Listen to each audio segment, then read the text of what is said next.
การสอนของพระพุทธเจ้าเพิ่นก็สอนแต่ละระดับนะสอนธรรมแต่ละบุคคลตามสติปัญญาครูบาอาจารย์คือกันการให้ธรรมะจังซี่เพิ่นก็ให้เบื้องต้นท่ามกลางที่สุดเบื้องต้นคือการให้ทานท่ามกลางคือการรักษาศีลภายนอกซะก่อนที่สุดก็คือปัญญาคือการภาวนาการพัฒนาการให้ทานก็เป็นการภาวนาได้คือกัน การรักษาศีลภายนอกก็เป็นการภาวนาคือกันแต่ว่าภาวนาการภาวนาสูงสุดก็คือการทำสมาธิเจริญสติเพราะว่าการให้ทานก็เป็นการทำลายอัตตาตัวตนคือความตนีความยึดมั่นถือมั่นในวัตถุสิ่งของเจ้าของออกคือกันนี่ถือว่าเป็นการภาวนาคือกันแต่ว่าภาวนาแค่ภายนอก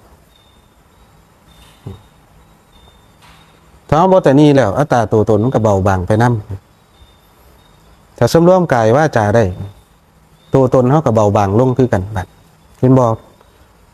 การเจริญสติก็เป็นการทำลายอัตตาตัวตนของลงได้คือกันคือตัวตนอีหลีภายในเพิ่นบัดคือความคิดคืออารมณ์บัดนี่เพราะฉะนั้นแล้ว3อย่างมันถึงถิ่มกันบ่ได้ทานศีลภาวนาถึงถิ่มกันบ่ได้สำหรับฆราวาสญาติโยมภายนอกก็ต้องทานวัตถุอยู่เป็นนิดวันเถาะท่านก็อย่าไปท่านหลายจนเบียดเบียนเจ้าของท่านแล้วเบียดเบียนเจ้าของใจก็เกิดเป็นทุกข์อีกคือเก่าท่านด้วยปัญญา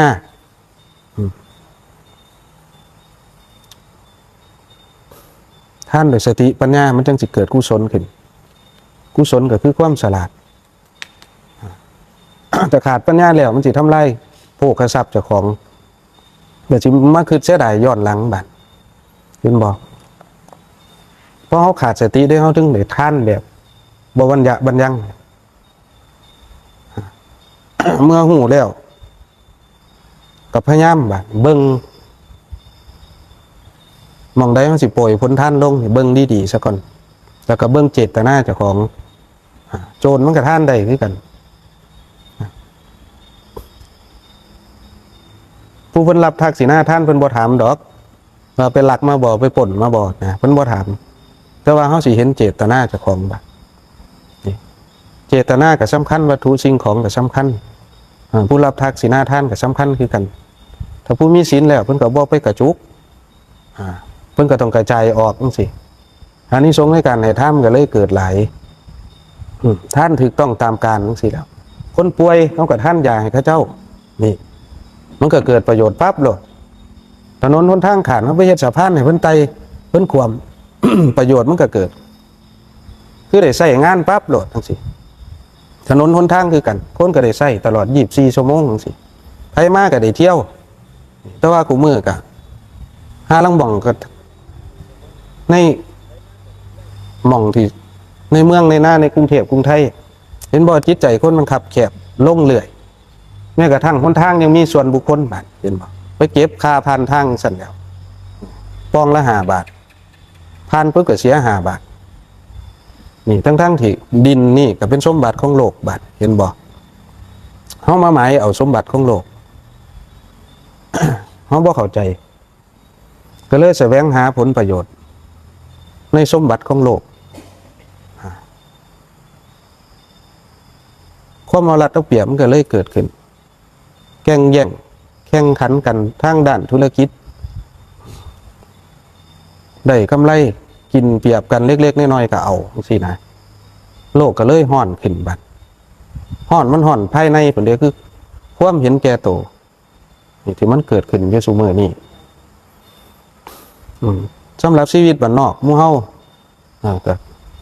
เริ่มอยู่น้ำกันยากขึ้นไว้ใจกันก็บ่ค่อยได้แล้วสวมหน้ากากเข้าหากันซุมื้อบ่พอตัวบ่สมพอตัวกับตัว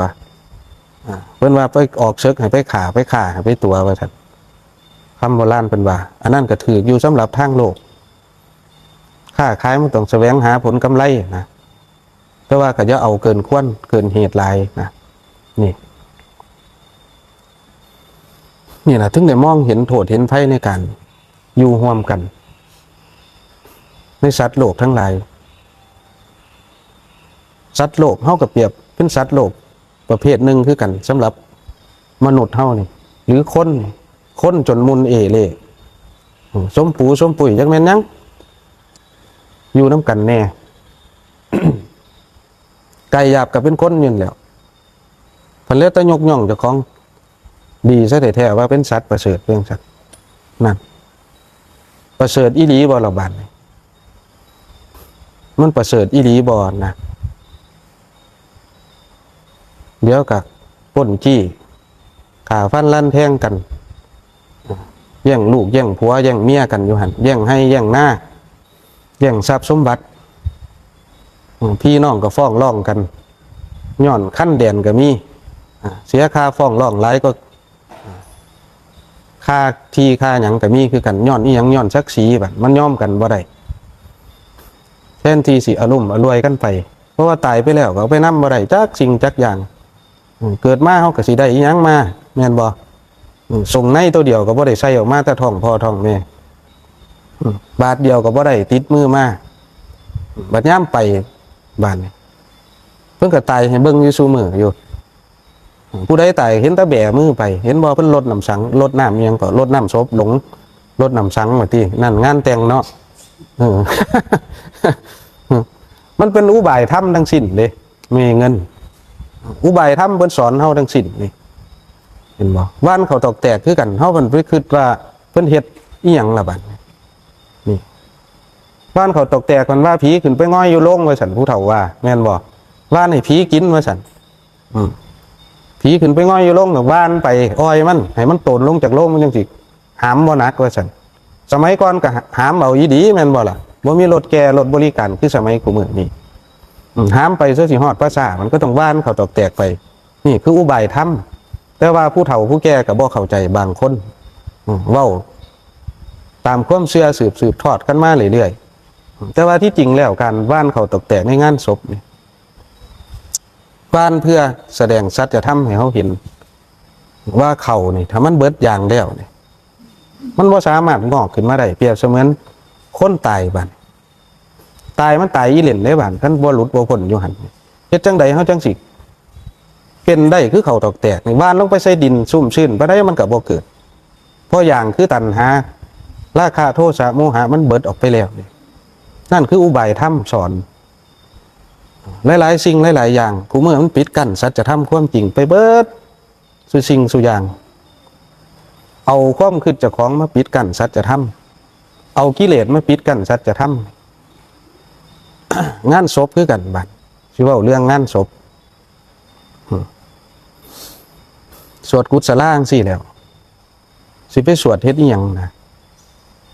คือบ่ไปฝังโลดคือบ่ไปเผาโลดมันบ่สวดกับเผาใหม่เด้เนาะแม่นบ่ล่ะย้อนเฮาบ่กล้าแบกบ้านประเพณีความเชื่อตัวนี้ออกมาย่านไทบ้านเว้าให้นี่ก็เคยคุยกับแม่ข่อยอยู่เด้แต่ว่าก็จักสิเฮ็ดได้ซำใดครูบาก็ได้นี่เพราะว่าลูกมันบ่มีแต่ข่อยผู้เดียวนะเกี่ยวกับงานศพงานหยังถ้าข่อยตายก่อนก็อีกจังนึงถ้าแม่ข่อยตายก่อนข่อยก็สิลองพาเขาเจ้าเฮ็ดลองเบิ่งมันสิเป็นแนวใดแต่ว่ามันก็ต้องถูกตำหนิถูกกระทบกระทั่งอยู่แล้วเพราะว่าความเชื่อของเขาเจ้าเชื่อมาแนวนั้นเฮ็ดบ่คือหมู่คือพวกนั่นมันสิเป็นนั่นเป็นนี่กันสิว่าไปอีกนี่ เคยคุยกับโยมแม่อยู่ว่าคันเราตายสิเอาศพออกมาไว้วัดสิบ่ไว้เฮียนการแสดงความกตัญญูเอาศพแม่ไว้เฮียนบ่คือการแสดงความกตัญญูต่อเพิ่นข้อยว่ามันบ่แม่นเด้นี่ถ้าไว้เฮียนแล้วเอาหยังไปแน่ล่ะบัดนี้เต้นก็ต้องเอาเข้าไปขนไปถ้วยบ่วงก็ต้องขนเข้าไปอีกบัดเห็นอยู่บ่จักอีหยังเหล้าเบียร์บัดนี้เอาไปเลี้ยงไปเกี่ยกันอยู่หั่นนี่งานศพแทนที่สิไปซอยกันแบบก็กินพอหอมปากหอมคอแล้วก็แล้วแต่ว่ามันไปซ้ำไปเติมกันเด้บ้านซุมื้อนี้นะงานศพงานหยังก็สร้างซุมื้อนี้แต่กินบ่ยิ้มบ่เต็มก็เว้าพื้นกันซะแล้วบัดนี้มันเป็นแนวนั้นนี่พวงหลีดน่ะบ่คือการแสดงความกตัญญูต่อพ่อต่อแม่นั่นเอามามาประดับประดาให้มันสวยงามซั่นบ่ปิดบังสัจธรรมบ่บัดมันสิเห็นสัจธรรมได้จังได๋ตายแล้วก็ยัดเข้าโรงเย็นพุ่นบัดกินก็บ่ได้ ย่างน้อยก็ให้มันเหม็นสมๆจักหน่อยก็ยังไข่ได้เนาะเฮ็ดคือจังสมัยก่อนนี่ว่าแต่ฮู้ดังเหินแน่ไปเรียใหม่บุญคุณไว้เด้แต่ก่อนนี่หาลังคนก็บ่ตายซ้ำก็มีคือกันไปหาไม้หาแป้นแล้วเล่ากันแหละสมัยก่อนสมัยก็เป็นเด็กหน่อยไปหาเบิ่งต้นไม้ต้นใดเพราะสิเรียเป็นแป้นเป็นหยังไม้ย่างแน่ไม้สะแบงแน่ไปเรียมาไหมต่อเฮ็ดลงถ่าคันกาว่าผู้ใดสิบ่รอดนี่เอิ้นไปเรียไม้บุญคุณเอิ้นคือกันนี่บ่แถวบ้านหมู่เจ้าไปแพ้ใหม่บอกทางบ้านข่อยไปเรียเอาคันหูดังซี่เหินๆนึงเบิ่งบ่เป็นตลอดแล้วไปเรียใหม่เรียมาแล้วก็มาตอกโล่งซอยกันสร้างความสามัคคีดีคือหยังเด้แต่ก่อนเห็นบ่ล่ะกูมื้อมันปิดบังสัจธรรมเบิดโทกิ้งเดียวตามยุคตามสมัยมันไม่ใหญ่ก็บ่ว่าดอกหม่องนี้ตามยุคตามสมัยแต่ว่าไปยัดเขาโล่งเย็นแล้วมันก็บ่ได้บ่เห็นหยังบาดเอาไฟมาประดับประดาเอาพวงหลีดไปตั้งซื้อพวงหลีดมาราคาแพงๆซะแล้วบาดถ้าแม่นเอาศพไว้บ้านนี่สำหรับผู้มีเงินมันก็โอเคอยู่มันก็ดีอยู่แต่ว่าก็บ่ดีคือเก่าผู้อื่นก็ต้องได้เฮ็ดนำอีกคือเก่าอันนี้เว้าเพื่อให้เกิดปัญญาเด้อสำหรับผู้ฟังอยู่ทางนอกก็ได้เว้าเพื่อให้เกิดปัญญาบ่ได้เว้าไปขัดแย้งผู้ใดอยากเฮ็ดนำก็ได้บ่อยากเฮ็ดนำก็ได้แล้วแต่มันเป็นสิทธิของแต่ละบุคคลสำหรับผู้มีเงินนี่ก็สามารถเฮ็ดได้แต่ว่าสำหรับผู้บ่มีเงินเนี่ยบางคนเนี่ยไปกู้นี่ยืมสินธกสมาเฮ็ดงานศพก็มีคือกันบัดนี่งานศพแล้วว่าจะไปเส้นนี่ยังไว้แน่บัดนี่ผู้มาซอยงานกับมาห่มกินกันซื่อคันเลี้ยงบ่อิ่มบ่เต็มก็ว่าให้กันละบัดเห็นบ่ ย่างน้อยๆนั่งกินข้าวอยู่ได้กินเหม็นบูดเหม็นศพเห็นน้ำเลียดน้ำน้องมันย่อยออกมาตะลงก็ยังไข่อยู่เด้เนาะแม่นบ่ มันจังสิได้เห็นสัจธรรมอีหลีนี่ถ้าผู้ใดเฮ็ดได้แนวนั้นก็ดีอยู่ก็บ่ถึงกับว่าถึงปานนั้นดอกคนซุมื้อนี้มันก็สิรับบ่ได้เพราะมันเป็นความเคยชินไปแล้วความสะดวกสบายนี่การสวดกุศลาให้คนตายฟังมันบ่เกิดประโยชน์คนตายจังได๋มันก็บ่ฮู้เรื่องแล้วล่ะมันซอยหยังเจ้าของบ่ได้แล้วมันดิ่งไปตามลมหายใจสุดท้ายที่จิตมันไปของแล้วเป็นหยังต้องไปสวดให้เพิ่นฟัง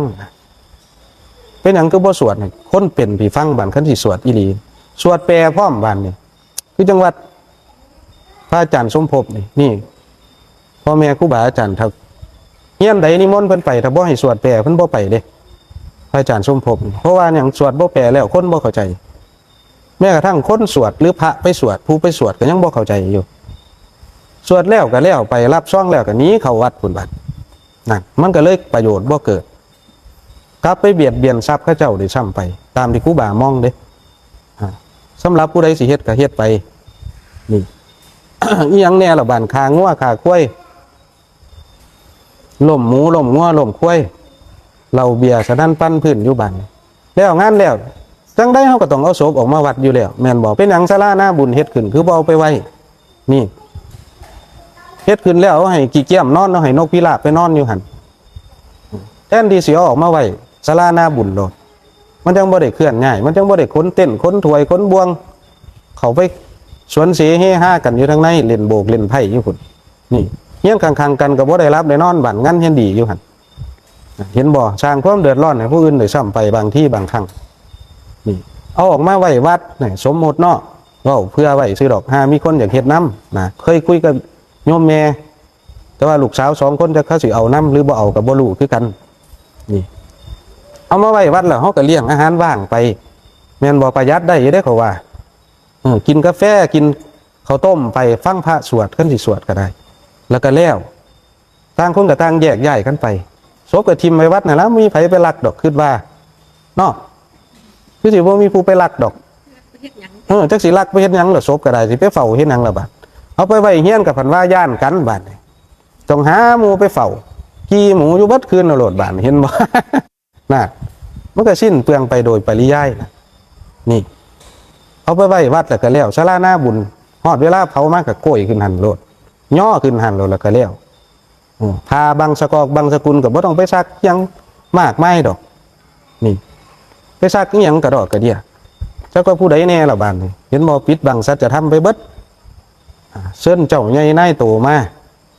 พาบางสกุลเปิดบางสกุลปิดอยู่หันนั่งจนหลังคดหลังแข็งเสื้อสีแล้วงานศพสุมือนี่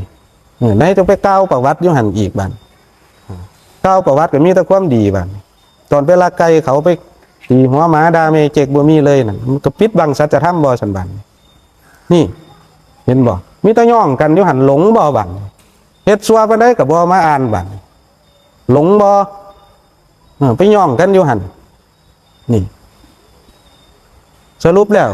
ถ้ากันตัวเจ้าของไปมือซื่อตัวเจ้าของบ่พอตัวผู้อื่นพร้อมบานนี่เผาแล้วกับพันว่าอันไปหยังละบานนี่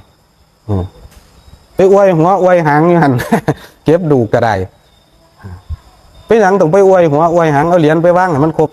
32มันสิได้มาเกิดเป็นคนบ่นี่มองนี่ก้อนสิตายก้อนสิให้หมู่ไปอวยหัวอวยหางให้พระไปบังสกุลเป็นบังสกุลตายอยู่หันเป็นหยังคือบ่เฮ็ดเอานี่สวดกุศลให้เจ้าของแต่บ่ทันตายพี่สร้างความดีนี่ละเว้นสิ่งที่เป็นอกุศลคือความชั่วความบาปนี่ควรเฮ็ดเอาตั้งแต่ก่อนตายพุ่นตายแล้วบ่ต้องไปให้เขาเจ้าไปบังสกุลให้ก็ได้บังสกุลเป็นอวยหัวไปทางนี้คันอวยบ่ถือก็ว่ามันขล้ำบานเหรียญบ่ครบ32แต่ว่าเกิดมามันสิบ่ครบ32เพิ่นว่านั่น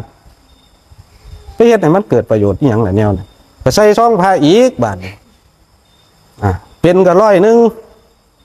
อย่างต่ำตายก็อีก100บาทเห็นบ่มีแต่เสียกับเสียเพิ่นยังต้องไปเฮ็ดพิธีกรรมให้มันเนิ่นช้าเพราะนั้นควดออกมาก็ปุ้มใส่ผ้าฝังลงดินหั่นแหละก็แล้วเท่านั้นเองนี่สิไปเฮ็ดให้มันยากเฮ็ดหยังคันบ่ใส่32เหรียญก็กรรมมาเกิดเป็นคนก็สิบ่ครบ32อีกเป็นคนพิการมันพิการแต่บ่ทันตายพุ่นใจมันพิการแต่บ่ทันตายพุ่นบาดมันเกิดตั้งแต่บ่ทันตายมันตายตั้งแต่บ่ทันเกิดตั้งแต่บ่ทันได้เอาไปเผาพุ่นบาดการเกิดการตายอีหลีนี่เห็นบ่ล่ะบาดย้อนสติบ่มีกำลังมันจังบ่เห็นบาดนี่เป็นหยังคือบ่ฝึกบ่หัดเจ้าของก่อนลมหายใจสุดท้ายสิมาการฝึกสตินี่เอาไปใช้ในขณะก่อนลมหายใจสุดท้ายเด้ไม่ใหญ่เอ้ยนี่อย่าพากันประมาทบ่ต้องให้ไผมาบังสกุลให้ดอกบังสกุลให้เจ้าของแต่บ่ทันตายพี่บังสกุลในการสร้างเหตุดีเจริญสติเวลาเวทนามันลุ่มเล่าใจเฮามันสิอดทนได้บ่ละบาดต่อเวทนานี่จิตดวงนี้มันสิอยู่กับกายเจ้าของได้บ่ละบาดมันสิส่งออกไปไสแน่ล่ะไปหาบ้านหาเฮียนหาลูกหาเต้าหาให้หาหน้าหาสมบัติพัสถานอยู่หันแก้วแหวนเงินทองอยู่หันเกิดว่าลมหายใจมันขาดปดลงหันในบ้านจิตบ่อยู่กับกายแล้วมันสิดิ่งไปทางใดบ้านนี่มันน่าสลดสังเวชใจได้เนาะ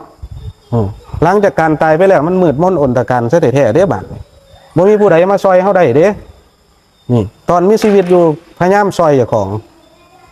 ซอยเจ้าของให้มันพ้นออกมาจากอบายภูมิทั้ง4ซอยเจ้าของให้มันพ้นออกมาจาก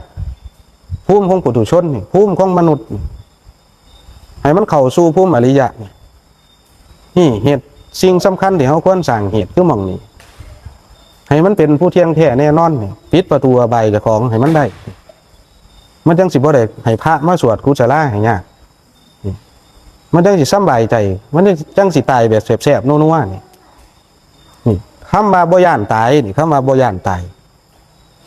คำว่าบ่ย่านตายบ่ว่าเขาโยนระเบิดมากก็สิบ่แล่นหนีเด้ก็แล่นหนีคือเขา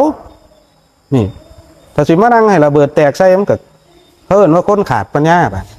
นี่คำว่าบ่ย่านตายคือหลังจากการตายไปแล้วเพิ่นบ่มีความกังวลก่อนตายนี่มองนี่เพิ่นสิมึนล้มเพิ่นก็ล่าวใส่ไม้ใส่หยังรักษาธาตุขันธ์เพิ่นไว้คือเขาอันนั้นมันเป็นสัญชาตญาณเป็นสัญญาขันธ์อยู่แล้วนี่ม้าสิสัวเพิ่นก็ทกขาออกคือกันมันเป็นสู่คนอยู่แล้วตัวนี้เห็นบ่พ่องูเพิ่นก็โดดคือกันจังซี่นะเพิ่นฮู้ว่างูสิกัดเพิ่นก็ต้องโดดคือกันนี่คือสัญญาขันธ์คือสัญชาตญาณที่ทุกคนมีอยู่แล้วนี่แล้วการฝึกของหมู่เฮานี่บาดสิเอามาใช้ซ้ำนั่นบ่นะสิเอามาใช้แค่สัญชาตญาณซ้ำนั่นบ่นะเพื่อรักษาธาตุขันธ์หยาบๆไว้ซ้ำนี้บ่ นี่เป็นอย่างคือบ่รักษาความพิการทางจิตของเฮานี่บัดนี่รักษาความพิการทางจิตของเจ้าของนี่บัดเห็นบ่การเจริญสติอานาปานสติสมาธิมันรักษาได้ทั้งกายทั้งจิตได้ไม่ใหญ่บัดอานิสงส์ในการรักเจริญสติอานาปานสติสมาธิส่วนหนึ่งก็สิซักฟอกเรื่องของธาตุขันธ์บัดเรื่องของธาตุ4นี่ดินน้ำไฟลมนี่กำลังชั้นมันสิทำงานซักฟอกของมันนี่แต่ไม่เขาต้องสร้างเหตุขึ้นซะก่อนสร้างกำลังของสติขึ้นมานี่ลมเป็นสมถะนี่ลมคือสมถะคือที่มันแล่นอยู่ในกายเฮานี่มีช่องว่างบางใดมันสิแล่นไปแต่เขามีกำลังฌานกำลังสมาธิมีกำลังขึ้นมาจักหน่อยนี่มันสิเห็นการกระเพื่อมในกายของเฮาสำหรับผู้ฝึกโตของสติคือวิปัสสนาบานมันสิเป็นเกี่ยวเชือกผูกกันไว้ตลอดเห็นเขามีสติแนบลมตอนใดนี่สมถะกับวิปัสสนามันจะเกิดขึ้นทันทีบานนี่ความพิเศษของการฝึกอานาปานสติสติปัฏฐาน4มันก็จะเกิดขึ้นในโตของมันเองเขาบ่ต้องไปนั่งคิดมันสิเกิดขึ้นเองสติสัมโพชฌงค์7ก็สิค่อยเกิดมีกำลังขึ้นเองมันสิเป็นไปของมันเองเขาแค่เบิ่งลมแบบโง่ๆนี่ดึงลมเข้าเอาสติผูกไว้ผูกตามมันเข้าไปซะก่อนตามเข้าไปให้สุดเอาสติแนบออกมากับตามมันออกมาดันออกให้สุดตามออกตามเข้านี่เขาสิเห็นความบ่เที่ยงในลมบาดนี่ลมยาวเขาหูสึกแนวใดมันขัดแย้งบางใดพอใจมันบ่นี่คำว่าสติปัฏฐาน4มันสิเกิดขึ้นลมสั่นไปแนวใดพอใจหรือบ่พอใจนะถ้าบ่พอใจทุกขเวทนาก็เกิดขึ้นนี่เห็นบ่มันพ่วงไปแล้วได้บานกายเวทนามันสิเห็นเริ่มเห็นชัดขึ้นตัวนี้สติปัฏฐาน4มีหยังเนี่ยกายเวทนาจิตธรรมเฮารู้จักสังเกตตามรู้ซะก่อนลมนี่เฮาต้องตามซะก่อนอย่าพึ่งมาจอบอยู่ซ่านดังโลดมันทิ้งระยะห่างมันสิปล่อยให้กิเลสเข้าแทรกคือความรู้สึกนึกคิดคืออารมณ์มันสิเข้าแทรกได้ไว้บัดเถาะเฮาต้องตามเอาสติแนบซะก่อนเราสิเห็นการเปลี่ยนแปลงในลมเห็นการกระเพื่อมในกายมันสิเห็นความพอใจบ่พอใจในลมแต่ละอย่างเมื่อเขามีกำลังขึ้นมาแล้วบาดเศร้าตามลมก็ได้แต่สติมีกำลังขึ้นมานี่อยู่ก็ลมได้แล้วให้เศร้าตามบาดขับรถเป็นแล้วนี่แค่ประคองมันซื่อบ่ต้องไปกลุ่มไปเก่งนี่หยังมากมายปั่นจักรยานนี่ใจเขาสิตาเขาสิเบิ่งไปทางหน้าบาดตาในนี่มันสิเบิ่งไปทางหน้ามันสิบ่มากลุ่มแล้วกับขากับหยังกับพักเท่านี่กับขาที่เขาปั่นจักรยานนี่สิบ่มาแนมเบิ่งแล้วแฮนก็สิประคองซื่อๆธรรมดาบ่ต่างกันกับการขับรถการฝึกเจริญสติการตามลมเมื่อเขามีสติมีกำลังขึ้นมาแล้วปล่อยเลยบาดนี้ปล่อยลมบ่ต้องตามให้มากำหนดเบิ่งอยู่ปลายจมูกนี่ถ้าเบิ่งปลายจมูกแล้วมันสิเริ่มเห็นความคิดเกิดขึ้นนี่ความคิดมันสิเกิดขึ้นให้เขาเห็นมันก็เกิดอยู่ตลอดล่ะความคิดนี่เกิดแล้วก็บ่ค่อยดับพร้อมบาดแต่ก่อนมันสิบ่ค่อยดับเพราะเขาสิไหลไปปรุงแต่งกับมันอยู่ตลอดมันสิเริ่มเห็นการเกิดดับของความคิดดับบ่ต้องไปเบิ่งมันก็ได้แค่เขาบ่ไปปรุงแต่งกับมันสิดับลงเองจอบเบิ่งลมอยู่ซ่านดังเจ้าของนี่ซ่าน2เกิดขึ้นแล้วบาดนี่ซ่าน2อีดีอยู่นี่บ่ต้องไปเน้นความสงบหยังถ้ามันสิสงบก็ปล่อยให้มันสงบไปนี่เพราะว่าความสงบเขาก็บ่สามารถทรงมันไว้ได้ตลอดความว่างก็บ่สามารถทรงมันไว้ได้ตลอดนี่ก็เป็นอาการของเวทนาตัวหนึ่งคือกันบาดเห็นบ่เขาเห็นกายในกายแล้วสิเห็นเวทนาในเวทนาความสงบกับบ่เที่ยงบาดเห็นบ่ความว่างกับบ่เที่ยงทุกข์กับบ่เที่ยงสุขกับบ่เที่ยงปีติกับบ่เที่ยงนี่เวทนามันก็สิเริ่มชัดขึ้นเวทนาในเวทนามันสิเริ่มชัดขึ้นก็ไปสิเห็นจิตในจิตบาดถ้าสติมีกำลังไปเรื่อยๆแล้วเห็นการเกิดดับของความคิดนี่คำว่าเห็นจิตในจิตจิตดีกับบ่เที่ยงอีกบาดบ่นำบ่ข้าวมันก็ดับลงค คืดซัวกับบ่เที่ยงอีกบัดมันบ่ค่ามันก็ดับลงนี่คืออาฆาตพยาบาทถ้าบ่ปรุงแต่งเดี๋ยวมันก็ดับเกิดดับอยู่จังซี่เห็นจิตในจิตแล้วบัดเมื่อเห็นจิตในจิตแล้วธรรมมันก็สิเกิดขึ้นคือการบ่เข้าไปแทรกแซงมันนั่นแหละคือธรรมบัดบ่เข้าไปแทรกแซงสภาวะทางกายคืออาการคัดแย้งในกายอาการห้อนอาการแน่นอาการเสียดแห้งที่มันแล่นอยู่ในตนในโตเฮานี่เกิดจากกำลังลมที่มันแล่นบัดนี่ธรรมมันสิเกิดขึ้นถ้าเฮาบ่ไปแทรกแซงสภาวะทางกายบ่ไปแทรกแซงสภาวะทางความรู้สึกนึกคิดอารมณ์ราคะเกิดขึ้นมาเฮาก็ฮู้อยู่กับฐานคือเอาสติผูกลมนี่แล้วอารมณ์ตัวนั้นมันก็สิค่อยดับมโนภาพก็สิค่อยจางออกความอาฆาตพยาบาทเกิดขึ้นจังซี่ความบ่พอใจในบุคคลผู้นั้นผู้นี้เฮาอยู่กับฐานได้ธรรมมันก็สิเกิดนี่การว่างลมมันสิเริ่มเกิดขึ้นเทละเล็กเทละน้อยถ้าเฮาบ่แทรกแซงสภาวะทางกายบ่แทรกแซงสภาวะทางความคิดมันสิว่างลมไปในตัวเมื่อว่างลมไปในตัวแล้วกำลังศีลสมาธิปัญญามันสิเพิ่มขึ้นอยู่กับฐานให้มันได้เท่านี้เองการภาวนาเนี่ยอยู่กับรูปกับนามเท่านั้นเองหู้ซื่อๆนี่แหละหู้ซื่อๆนี่เฮ็ดไปแบบโง่ๆบ่ต้องไปคาดไปหมายหยังมันสิเข้าสมาธิขั้นละเอียดก็เป็นเรื่องของมันล่ะบัดมันสิถอนออกมาก็เป็นเรื่องของมันนี่มันสิบ่เข้ากับเรื่องของมันบ่ต้องไปเน้นความสงบอีดีคือการอยู่กับความฟุ้งซ่านความหงุดหงิดรำคาญนี่ได้นี่คือความสงบอีดีอยู่ได้ทุกสถานการณ์นี่ใหม่ๆมันก็อาจสิฟื้นแน่การออกมาเฮ็ดงานนำกันกระทบกระทั่งมันก็สิแป๊บๆในหัวใจอยู่แล้วถ้าผู้ใดสิมีสติปัญญาไปตัดกระแสตัวนี้ได้เร็วเท่านั้นเองบางคนก็สิเอาเมื่อกุฏินำบางคนก็สิอาจสิทิมอยู่หน้างานได้แต่ว่าส่วนสิทิมได้ทั้งเที่ยก็ใช้เวลาเหิงเติบบางคนเพิ่นก็ตัดเข้าล้มเลยก็ได้นี่แต่ว่าถ้าผู้ใดยังทิมบ่ได้เลยมีวิธีสิบอกถ้าล้มยังเอาบ่อยู่นี่คิดก็ยังเอาบ่อยู่นี่คิดความดีมาแผ่เมตตาก็ยังเอาบ่อยู่ไปหาค้อนตอกซิวมา1หาตะปูมาพร้อมบัดมีเงิน6ขวัญนี่หยังบ่เอามาตีหัวเขาเจ้าเด้บ่เอามาทุบหัวป่าย้อนศูนย์ให้หมู่บ่แม่นแนวนั้นเด้บ่เอามาทุบหัวหมาบ่เป็นทาเด้เนาะแม่นบ่ว่าไปหาค้อนตอกซิวมานี่หรือว่าค้อนซ้อน่ะค้อนตอกตำปูมา1แล้วตะปู3มาก็ได้ตะปู4ก็ได้มันจังตอกจำเลิกดีมันจังถอนยากหาส่วนไม้หน้า3หรือไม้หน้า5มาก็ได้ซื้อมาไว้จัก 2-3 โลโลดก็ได้ตะปูอันนี้ต้องอาศัยอุปกรณ์เด้บานตัวนี้ท่านผู้ใดอารมณ์โทสะแห้งๆสิบอกวิธีไปฮอดกุฏิแต่มันยังบ่ลงอยู่นี่เครียดในผู้นั้นผู้นี้นี่เอาตะปูมาบ้างลงใหม่ก็ตอกตะปูมันจนจำนี่ตอกให้มันจนจำพุทธบัดตอกใช่ไหมนั่นแหละเมื่อรุ่นมาเครียดอีกมาตอกอีกบัดเนกมันลงไปหั่นเอาจนกว่ามันสิเศร้าเครียดพุทธบัดบัดเศร้าเครียดแล้วมันจะไปถอนตะปูออกเบิ่งบัดนี่เศร้าเครียดยามได้ไปถอนตะปูดอกที่เขาตอกว่าเครียดกูสั่งเยี่ยนนี่กูสั่งบอกกันนี่แล้วว่าซั่นเนกมันลงไปจนจำพุทธบัดตะปู4มันจังถอนยากท่านผู้ใดแห้งบ่หลายก็ซื้อตะปู2มาก็ได้2ครึ่งก็ได้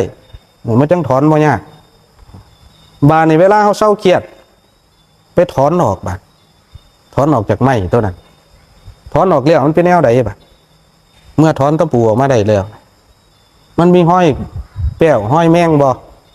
มันมีความเสียหายบ่บนเนื้อไม้ตัวนั้นนี่แหละใจคนคือกันบัด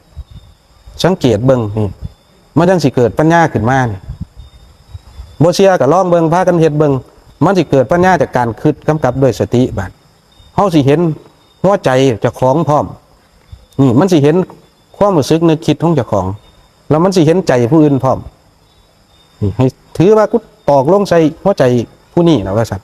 ถอนออกมาแล้วเห็นบ่มันเป็นหูจงปองอยู่บัดสู้เฮาเครียดมื้อนึง3เที่ยก็ไปตอกใส่3ดอก เดือนหนึงมัน90ดอกคุณบาทเกิดเครียดมื้อละ3เที่ยเครียดให้ผู้นี้แห้งๆครบเดือนหนึงแล้วไปถอนออกลองเบิ่งบาดตอกย่ำเข้าไปถอนออกแล้วมันย่อมเกิดความเสียหายอยู่แล้วในเนื้อไม้ตัวนั้น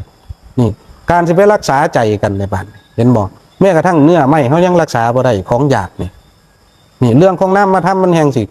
เป็นสิ่งที่ยากแม้กระทั่งตัวเจ้าของยังให้อภัยเจ้าของบ่ได้อยู่นี่เห็นบ่เราผู้อื่นในบ้านนี่ที่เราเฮ็ดให้เขาเสียใจเฮ็ดให้เขาเกิดทุกข์ทางใจนี่เขาสิเอาอีหยังไปหย่าจ้างกับบ่เฮ็ดบาดเห็นบ่แต่คนมันได้เครียดได้สั่งแล้วมันเอาเงินไปจ้างเขาก็บ่เฮ็ดนี่คำว่าจ้างกับบ่เฮ็ดนี่จ้างไปเกี่ยวเขากองดากใส่พร้อมคันถือผู้เขาสั่งเห็นบ่นี่การรักษาน้ำจิตน้ำใจกันมันบ่แม่นเรื่องง่ายแล้วก็บ่แม่นเรื่องยากถ้ารักษาเจ้าของได้นี่กลับมารักษาเจ้าของบาดสิ่งที่มันผิดพลาดไปแล้วปล่อยมันถิ่มไปอย่าเอามาตอกย้ำเจ้าของเอาไปตอกตะปูไปตอกใช่ไหมเช้าเครียดแล้วถอนออกมันก็เป็นหูตรงป้องโลดบาดเห็นบ่ตะปูก็โง่พร้อมบาดคันถอนออกบ่ดีนี่ให้เฮาพิจารณาแนวนี้บ่เชื่อกับพากันลองเฮ็ดเบิ่งตัวนี้ผู้ใดมีอารมณ์โทสะถ้าแก้ด้วยความคิดบ่ได้แก้ด้วยลมบ่ได้ลองไปเฮ็ดเบิ่งบ้านกรรมมารักษาเจ้าของบ้านจังได๋เอาไปรักษาผู้อื่นบ่ได้อยู่แล้วในเมื่อเฮาทำลายน้ำจิตน้ำใจกันไปแล้วยากแต่ว่าก็บ่ยากมันต้องอาศัยความเพียรบาดนี่อารมณ์ตัวนี้แผ่เมตตาออกไปบาดนี่มันสิสร้างกำลังใจให้เจ้าของได้แผ่ออกไปโลดสร้างผู้ใดล่ะเอ่ยชื่อเอ่ยนามโลดแล้วลึกหน้าขึ้นมาก็ได้เมื่อแผ่เมตตาใจมันเบาลงศีลเริ่มเกิดขึ้นเห็นบ่ศีลเกิดจากการคิดก็ได้ใจมันสงบแล้วถอยกลับเข้าลมมาใส่ลมยาวๆไปดึงเข้าไปเบาๆธาตุไฟในร่างกายมันสิเริ่มอ่อนโตลงหัวใจก็สิเริ่มเต้นคอยลงบัดเพราะหยังเพราะลมมันสิไปปรับธาตุน้ำธาตุดินธาตุไฟในร่างกายมันสิเกี่ยวเนื่องกันเบิดลมเป็นธาตุกลางที่ซอยประสานธาตุสู่ธาตุนี่ความพิเศษของการฝึกอานาปานสตินี่ปรับได้เบิดเฮาใส่ลมเป็นเฮารู้จักสังเกตเห็นบ่รู้จักสังเกตลมนี่มันสิเห็นกายในกายก็สามารถนำมาปรับอารมณ์ได้รักษาโรคของจิตบาดส่วนรักษาโรคของกายก็อาศัยแผนปัจจุบันส่วนหนึ่งแต่ว่าล้วนแล้วถ้าเกิดจากโรคกรรมทั้งนั้นบางทีเราก็ต้องยอมรับสำหรับนักภาวนาจะไปเสียดายชีวิตกิเลสหรืออารมณ์นั่นแหละคือชีวิตเฮาอีดีนะที่มันจรไปจรมาแล้วเฮาไปขั้วมือดึงเอานั่นแหละนี่แหละคือโตตนของเฮาอีดีธาตุสี่ก็แค่เฮาได้มาอาศัยเขาเจ้ากินข้าวกินน้ำหมุนเวียนเปลี่ยนธาตุไปเมื่อสร้างเหตุดีเหตุชั่วอยู่นี่ท่านเด้นี่เฮาอาศัยเขาเจ้าได้ซ้ำนั่นจิตเป็นนายกายเป็นเบาถ้าเฮาไปเสียความคิดกายมันก็เฮ็ดน้ำโลดบอกให้ตีหัวพวกนี้ก็สิฟาดเพี้ยโลดค่ะมันระงับความรู้สึกนึกคิดบ่ได้ระงับอารมณ์เจ้าของบ่ได้นั่นเฮ็ดจังได๋บาดเฮาสิตัดกระแสระบบปฏิจจสมุปบาทบ่ให้มันจอดกันอยู่ตลอดบ่ให้มันเป็นวงรอบอยู่ตลอดบ่เสียความคิดบาดการปรุงแต่งก็สิบ่เกิดขึ้นอารมณ์ก็สิบ่เกิดขึ้นถึงสิมีความคิดมันเป็นเรื่องของเขาแล้วมันสิบ่แม่นความคิดเฮาบาดนี่แยกมันออกให้ได้ตัดภพตัดชาติออกใครก็สิเที่ยวมาใส่อัตภาพร่างกายที่เดี๋ยวก็เป็นนั่นเป็นนี่อยู่นี่มาเฮ็ดให้เป็นดินมันสูงขึ้นมาเฮ็ดให้น้ำมันมหาสมุทรมันเพิ่มขึ้นซื่อๆอยู่นี่กลับมาก็ใส่ผมเส้นเก่าหั่นล่ะลมหายใจเก่าอีกกระดูกอันเก่าอีกกินขี้ปี้นอนนี่บ่ต่างจากสัตว์เดรัจฉานเฮานี่ได้เปรียบเขาทุกสิ่งทุกอย่างได้เปรียบสัตว์เดรัจฉานนอนอิดเลียดอยู่หันบักเจโบนั่นได้เปรียบมันหลายเห็นว่ามันนอนอิดเลียดอยู่หันบ่ว่ามันสบายเด้หันกลางมุ้งเอาเองก็บ่ได้ยุ่งจ้ออยู่กลางคืนเห็นบ่หนาวบ่ได้ก็หาผ้าห่มมาห่มเจ้าของบ่ได้ย่างเก่งก็ไปหม่นเฟี้ยงเท่านั้นก็ไปนอนกี่เท่าเท่านั้นมันเฮ็ดได้ซ้ำนั้นถ้าบ่หาข้าวให้มันกินมันก็อดอยู่หันแล้วเห็นบ่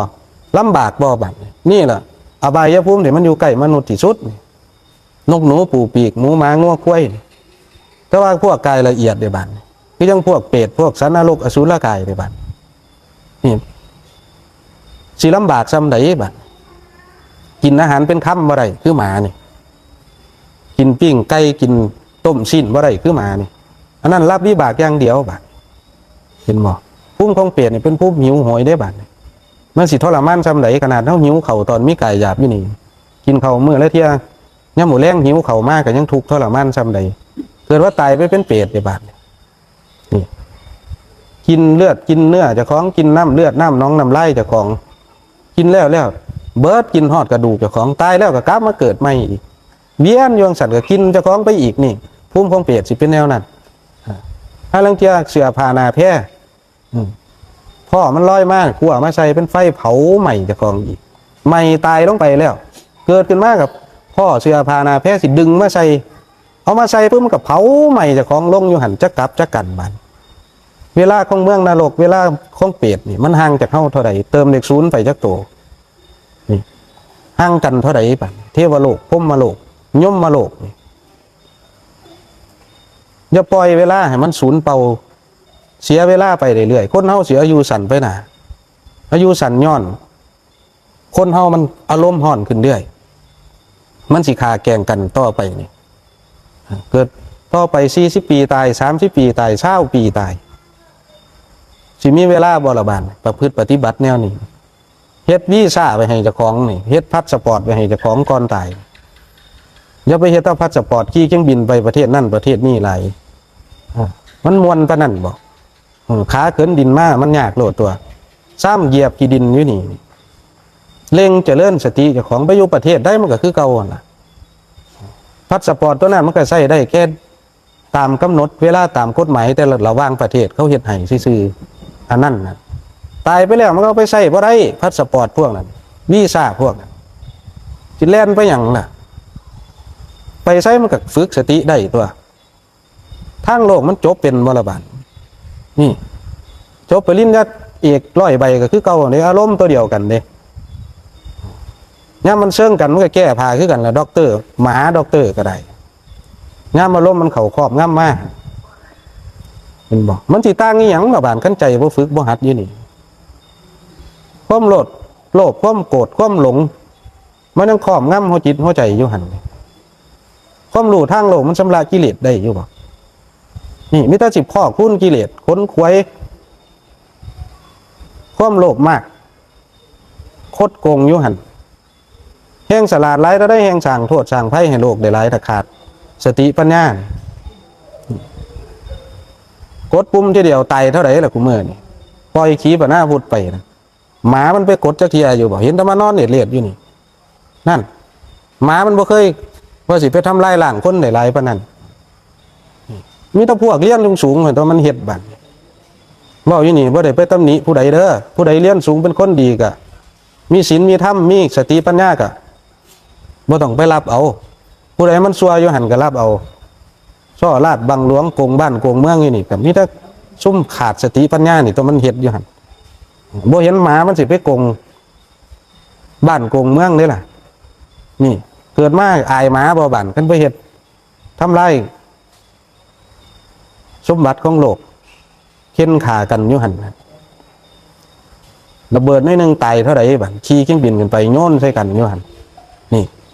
มันเป็นของไผละบานน่านฟ้าก็ได้คันสิเอาตามภาษาปรมัตถธรรมดีๆนะมันมีขั้นแดนอยู่บ่นี่เห็นบ่มันมีหัวน้ำบักจับอยู่บ่ถึงฟ้านั่นน่ะคันสิเอาภาษาธรรมมาเว้ามันไปหวงอีหยังกระดอกกระเดียบ่น่ะมันเป็นของไผบ่ในโลกทะเลมันเป็นของไผบ่คันสิเว้าแบบภาษาครูบาเว้าแต่ว่าภาษาโลกมันก็ต้องมีเขตมีแดนมันก็ต้องรักษาแต่ว่ารักษาแล้วมันไปเฮ็ดหน้าที่ของเจ้าของเกินสมมุติเกินไปเพราะอารมณ์อรวยได้ก็บ่อารมณ์อรวยกันซุมื้อนี้นี่บ่มีหมาตัวใดเด้อไประเบิดภูเขาทำลายล้างทรัพยากรธรรมชาติแม่นบ่ย่างเก่งมันก็นอนอิดเลียดอยู่นี่ย่างเก่งมันเป็นบ่ก็กัดคนท่านก็ย้อนว่ามันเป็นบ่มันจังไปกัดเขาเจ้านี่เขาก็หาวิธีป้องกันบาดป้องกันใจเจ้าของอย่าให้มันเป็นบ่อย่าให้มันเป็นเหี้ยนของมันก็อย่าไปกินหลายนี่รักษาใจให้มันได้เจริญสตินี่อย่าพากันประมาท ต่อวีซ่าต่อพาสปอร์ตเรื่องนามธรรมคือสร้างเหตุดีเจริญสติพี่แนวมันสิพาหลุดพาพ้นมันสิไปเรียนอยู่ประเทศได้ก็คือเก่ามันนั่นล่ะท่านใจมันยังโลภโมโทสันอยากได้อยากมีอยากเป็นอยู่หั่นนี่เห็นบ่ถ้าคนมีศีลมีธรรมมีศาสนาอยู่ในใจแล้วกฎหมายนี่มันก็บ่จำเป็นเลยที่ต้องมาบังคับใช้กฎหมายอหย่างมากมายปานนั้นย้อนมันไปแสวงหาตั้งแต่ความรู้ทางโลกมันเป็นบัณฑิตบ่ล่ะบัดจบปริญญาตรีก็ว่าเป็นบัณฑิตเพียงซั่นจบปริญญาโทก็ว่าบัณฑิตปริญญาเอกก็ว่ามหาบัณฑิตดุษฎีบัณฑิตอีหยังไปแล้วเห็นบ่มันย่องพากันหลงไปหลงบ้ายศบ้าตำแหน่งบ้าความรู้อยู่หั่นแบกความรู้อยู่หั่นเอาเหตุเอาผลมาว่ากันละบาดนี้กฎหมายข้อนั่นข้อนี้มาขัดแย้งกันเห็นบ่บัดน้ำมันก็บ่แม่นของผู้ใดมันเพิ่นไปไม้เอาต้นไม้ก็บ่แม่นของไผมันเพิ่นไปไม้เอาภูเขาก็บ่แม่นของไผมันเพิ่นไปไม้เอากินเบิดสู่สิ่งสู่อย่างอารมณ์ของมนุษย์นี่มันกินได้เบิดมันกลืนกินสู่สิ่งสู่อย่างกลืนกินแบบบ่มีความละอายหน้าด้านหน้าทนอยู่